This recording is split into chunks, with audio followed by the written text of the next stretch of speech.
আপনারা সবাই মাছ মাংসের কোরমা তো খেয়েছেন, কিন্তু আমি আজকে বাড়িতে বানিয়েছিলাম ফুলকপির কোরমা। শীতকালে কিন্তু এই ফুলকপির কোরমা দুর্দান্ত লাগে। তো এই দুর্দান্ত স্বাদের ফুলকপির কোরমার রেসিপিটি শেষ অবধি দেখতে থাকুন। তো এই ফুলকপির কোরমা বানানোর জন্য আমি এখানে ফুলকপিগুলোকে এরকম ছোট করে কেটে নিয়েছি, আর এখানে ধুয়ে পরিষ্কার করে নিয়েছি। তো এবারে ফুলকপিগুলো হালকা ভাপিয়ে নেব।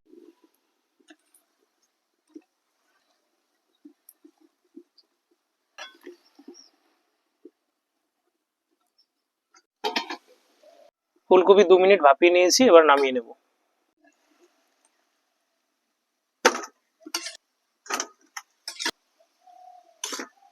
তো ফুলকপিটা ভাপিয়ে নিয়েছি, ঠান্ডা হতে থাকুক, ততক্ষণে আমি এখানে কড়াইয়ে তেল দিয়ে দিচ্ছি।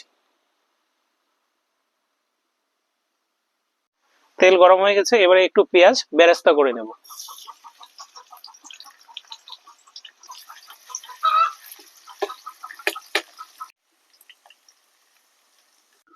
এই যে এখানে পেঁয়াজের বেরেস্তা করে নিয়েছি, পেঁয়াজটাকে গোল্ডেন ব্রাউন করে ভেজে নিয়েছি, এবার নামিয়ে নিচ্ছি। কি তেলে এবার ভাপিয়ে রাখা ফুলকপিটা ভেজে নেব।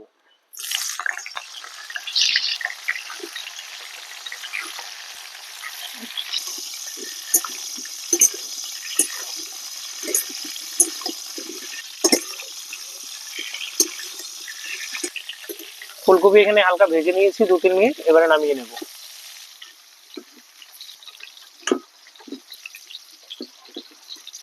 এবার ওই একই কড়াইতে আমি 1 চামচ বাটার দিয়ে দিচ্ছি, আপনারা চাইলে ঘি ব্যবহার করতে পারেন।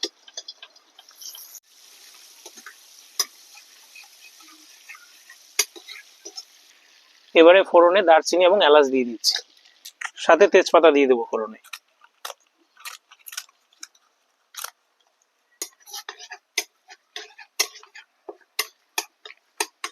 এবারে একটা বড় সাইজের পেঁয়াজ বাটা দিয়ে দিচ্ছি।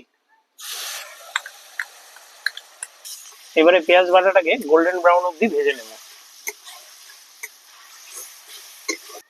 পেঁয়াজটা আমি এখানে দেখুন গোল্ডেন ব্রাউন করে ভেজে নিয়েছি, লাল লাল হয়ে গেছে।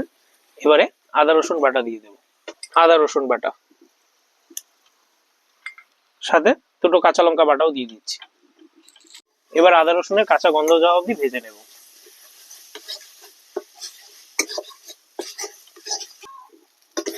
এখানে আদা রসুনের কাঁচা গন্ধ চলে গেছে, এবার আমি সামান্য জল দিয়ে দেব।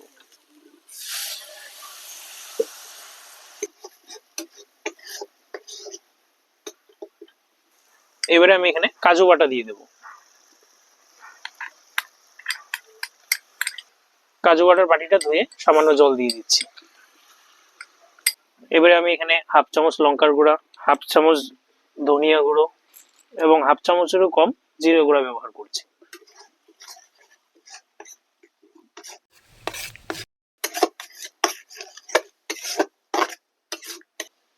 এখানে সবকিছু একসাথে আর 1-2 মিনিটের মতো কষিয়ে নেব।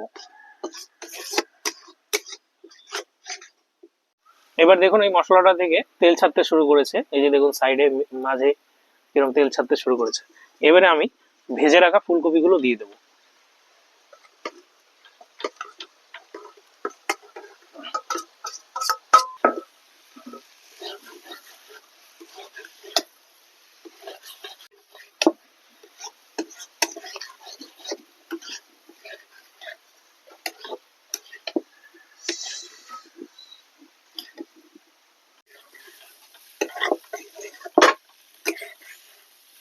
ফুলকপিটা আমি এখানে আরো 2 মিনিটের মতো ভেজে নিয়েছি। এই যে দেখুন কালারটা এবার কত সুন্দর এসেছে, এই যে দেখুন।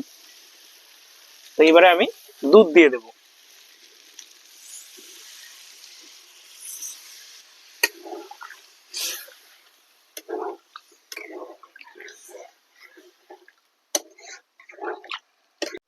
এবারে আমি স্বাদ মতো নুন দিয়ে দিচ্ছি, সামান্য চিনি দিয়ে দিচ্ছি, কারণ কোরমাটা একটু মিষ্টি মিষ্টি লাগবে। এবারে 3টে চেরা কাঁচা লঙ্কা দিয়ে দিচ্ছি, এবারে ঢেকে দেব। এখানে 5 মিনিট ঢেকে দিয়েছিলাম, এবারে ঢাকনা তুলে নিচ্ছি।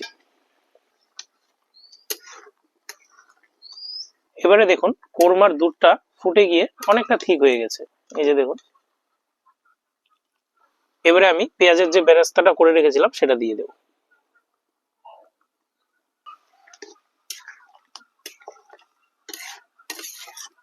এভাবেই আরো কিছুক্ষণ ফুটিয়ে নেব। আরো 2 মিনিট ফুটিয়ে নিয়েছি। এবার আমি হাফ চামচেরও কম গরম মশলা দিয়ে দিচ্ছি। এবার সব শেষে আমি হাফ চামচ ঘি দিয়ে দিচ্ছি।